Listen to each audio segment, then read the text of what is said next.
سبحان اللہ وبحمدہ سبحان اللہ العظیم سبحان اللہ وبحمدہ سبحان اللہ العظیم۔ بسم اللہ الرحمن الرحیم۔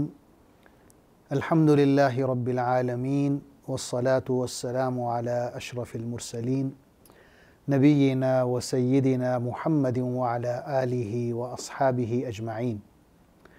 ناظرین السلام علیکم ورحمۃ اللہ وبرکاتہ۔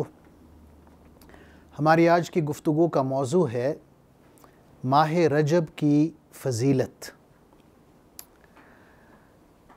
رجب کا مہینہ مقدس مہینہ ہے، جیسا کہ اللہ تعالیٰ نے سورہ توبہ میں فرمایا ہے، ان عدۃ الشہور عند اللہ 12 شہرا فی کتاب اللہ یوم خلق السماوات والارض منها 4 حرم۔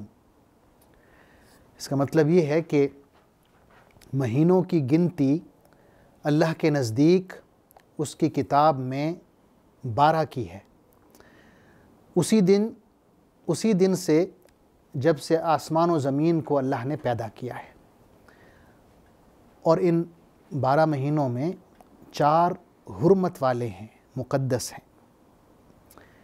اسی طرح ایک حدیث ہے جس میں حضور اکرم صلی اللہ علیہ وسلم نے فرمایا ہے کہ سال کے 12 مہینے ہیں اور ان میں 4 حرمت والے ہیں، اور ان 4 حرمت والے مہینوں میں 3 ایسے ہیں جو ترتیب وار آ رہے ہیں۔ پھر آپ نے ان کا نام بتایا کہ وہ ہیں ذی قعد، ذی الحج اور محرم، یعنی یک کے بعد دیگرے آ رہے ہیں۔ اور پھر فرمایا کہ چوتھا جو ہے وہ رجب ہے، جو جمادی الثانی اور شعبان کے درمیان ہے۔ حرمت والے مہینے کا مقصد یہ ہے، مقدس مہینے کے حوالے سے اس کا ذکر کرنے کا مقصد یہ ہے کہ اس مہینے میں یا ان مہینوں میں مسلمانوں کو یہ اجازت نہیں ہے کہ وہ جنگ کا آغاز کریں، لیکن اگر جنگ مسلط کر دی جائے دشمن کی طرف سے تو پھر اجازت ہے کہ اس کا بھرپور جواب دیا جائے۔ لیکن دیکھنے میں یہ آتا ہے کہ بہت سی ایسی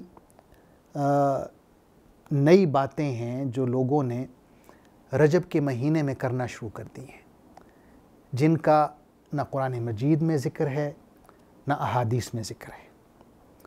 مثلا ایک بہت بڑے عالم دین ہیں علامہ ابن رجب حنبلی، ان کی مشہور کتاب ہے لطائف المعارف۔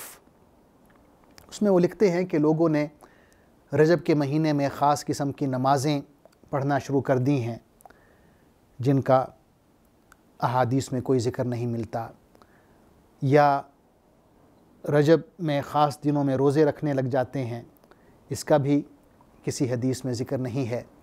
یا بعض لوگ یوں کرتے ہیں کہ رجب کے مہینے کو مخصوص کر لیتے ہیں زکوٰۃ نکالنے کے لیے، زکوٰۃ کی ادائیگی کے لیے، اس حوالے سے بھی کوئی حدیث نہیں ملتی۔ یا بعض لوگوں نے یہ کیا کہ رجب کے مہینے میں لازمی عمرہ کرتے ہیں۔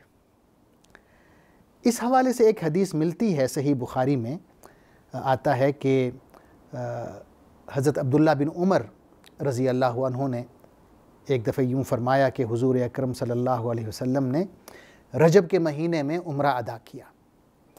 تو یہ بات جب حضرت عائشہ رضی اللہ تعالی عنہا نے سنی تو انہوں نے حضرت عبداللہ بن عمر کی تصحیح فرمائی اور کہا کہ بات ایسی نہیں ہے، حضور اکرم صلی اللہ علیہ وسلم نے کبھی رجب کے مہینے میں عمرہ ادا نہیں فرمایا۔ تو اس سے یہ بات بھی ثابت ہو گئی کہ حضرت عبداللہ بن عمر رضی اللہ عنہ کو غلط فہمی ہوئی تھی، اور یہ جو آپ نے حضور صلی اللہ علیہ وسلم کے حوالے سے بات کی کہ آپ نے رجب میں عمرہ ادا کیا، وہ ٹھیک نہیں تھی، بلکہ حضرت عائشہ رضی اللہ عنہا نے آپ کی تصحیح فرما دی۔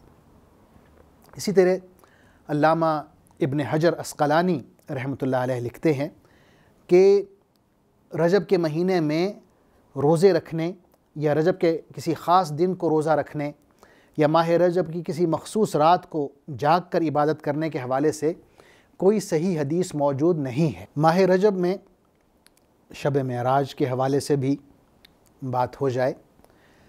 شب معراج یعنی وہ رات جس میں اللہ تعالیٰ نے حضور اکرم صلی اللہ علیہ وسلم کی آسمان پر میزبانی فرمائی، یہ ایک عظیم رات ہے، بہت فضیلت والی رات ہے، لیکن یہ بھی ایک حقیقت ہے کہ اس رات میں نہ اللہ تعالیٰ نے قرآن مجید میں، نہ اللہ کے رسول صلی اللہ علیہ وسلم نے کسی حدیث میں ہمیں یہ حکم دیا ہے کہ اس رات آپ جاگیں، عبادت کریں یا اگلے دن صبح آپ روزہ رکھیں۔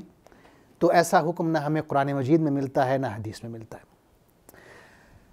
ناظرین، بہت سی ایسی عبادات ہیں کہ جن کے اوقات کے حوالے سے اللہ تعالیٰ نے بالکل واضح کر دیا کہ یہ عبادت ہے، اس کا یہ وقت ہے اور آپ نے اس کو لازماً کرنا ہے۔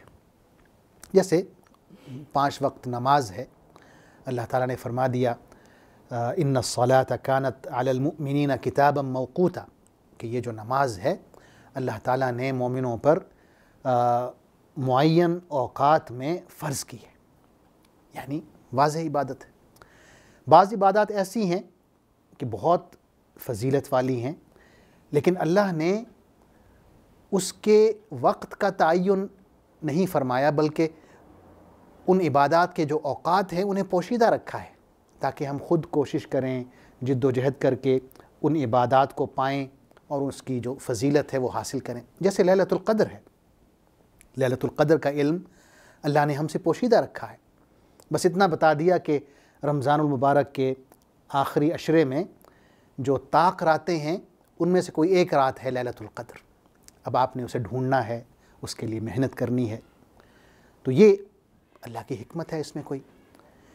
یا ہم دیکھتے ہیں کہ حدیث میں آتا ہے کہ جمعہ کے دن ایک ایسی گھڑی آتی ہے کہ جو قبولیت کا وقت ہوتی ہے۔ اب پورا دن ہے، فجر سے لے کے مغرب تک پورا دن، اس میں ایک ساتھ ہے، ایک گھڑی ہے کہ آپ اس میں جو بھی دعا مانگیں گے قبول ہوگی۔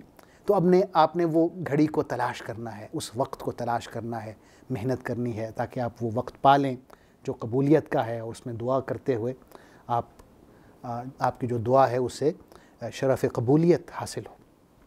اس طرح بھی ہوتا ہے۔ یا ایسے بھی ہوتا ہے کہ بعض اوقات ایسے ہیں عبادت کے کہ وہ اللہ کے نزدیک بہت فضیلت والے ہیں، لیکن اللہ نے یا اللہ کے رسول نے اس میں ہمیں کوئی عبادت یا محنت یا روزہ یا خاص نماز پڑھنے کا کوئی حکم نہیں دیا۔ جیسے شب معراج ہے، تو یہ بعض ایسے امور ہیں کہ جن کی ہمیں پابندی کرنی چاہیے۔ وہ عبادات جن کے کرنے کا اللہ نے حکم دیا ہے وہ لازماً کریں، وہ عبادات جن کے کرنے کا اللہ نے ہمیں حکم دیا ہے لیکن اوقات نہیں بتائے، انہیں تلاش کرنے کا حکم دیا ہے وہ تلاش کریں۔ بعض ایسے مواقع ہیں، ایسے اوقات ہیں کہ اللہ کے نزدیک فضیلت والے ہیں، جیسے معراج کی رات ہے، لیکن اللہ نے ہمیں کوئی حکم نہیں دیا کہ اس میں ہم کوئی خاص محنت کریں، تو ہمیں ایک اجازت ہے اللہ کی طرف سے۔ تو اس میں پھر یہی ہے کہ جو اللہ نے ہمارے لیے حکم دیا ہے اس کی پابندی کریں، اور جس کا حکم نہیں دیا اسے نہ کریں، کیونکہ یہی دین کی اصل روح ہے کہ اللہ اور اس کے رسول صلی اللہ علیہ وسلم کی اطاعت کریں، یعنی اپنی طرف سے کوئی اضافہ کرنے کی ہمیں ضرورت نہیں ہے۔ ایک قاعدہ ہے، اہم بات ہے جو ہمیں سمجھ لینی چاہیے، وہ یہ ہے کہ جتنی بھی عبادات ہیں ان کی قبولیت کی 2 شرائط ہیں۔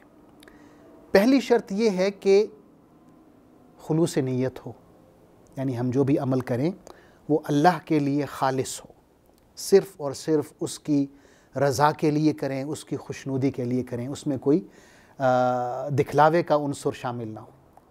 یہ پہلی شرط ہے۔ دوسری شرط یہ ہے کہ وہ کام، وہ عبادت، وہ عمل جو ہم کر رہے ہیں وہ رسول اللہ صلی اللہ علیہ وسلم کے طریقے کے مطابق ہو، آپ کی سنت طیبہ کے مطابق ہو، اپنی طرف سے گھڑا ہوا نہ ہو، ورنہ وہ بدعت شمار ہو جائے گی۔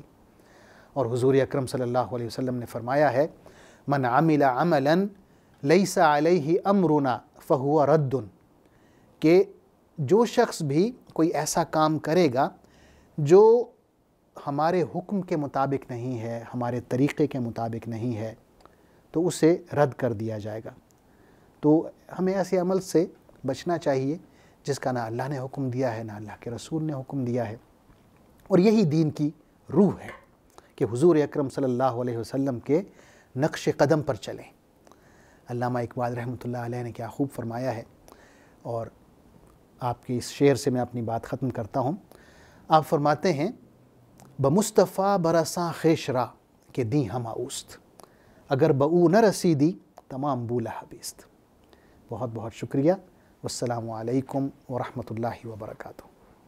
اللہم صلی علی سیدنا محمد وعلی آلہ وصحبہ وسلم۔ اللہم صلی علی سیدنا محمد وعلی آلہ وصحبہ وسلم۔